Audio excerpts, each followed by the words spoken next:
أهلا بيكم في تاني حلقة من بودكاست دقيقة تنقذ حياة. وحابين نبدأ الحلقة بسؤال مهم عن رد فعلك بيكون إيه أول ثانية بتشوف فيها مصاب. أكبر غلطة بنعملها إننا بنجري بسرعة عليه، في حين إن التصرف الصح إننا نقف لحظة ونفكر ونسأل نفسنا 3 أسئلة مهمة. السؤال الأول: هل المكان آمن؟ السؤال الثاني: هل المصاب واعي؟ السؤال الثالث: هل هنحتاج نتصل بالإسعاف؟ خلينا نجاوب على السؤال الأول.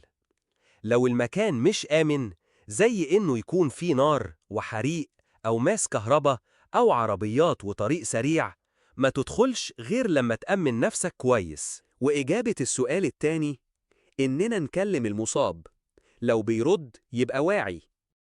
وإجابة السؤال التالت: لو الحالة خطيرة والإصابة شديدة، لازم نكلم الإسعاف فوراً. وافتكر دايماً إن سلامتك أولاً، بعدين سلامة المصاب. استنونا بكرة في حلقة جديدة، وما تنساش تشارك الحلقة، يمكن تكون سبب في إنقاذ حياة.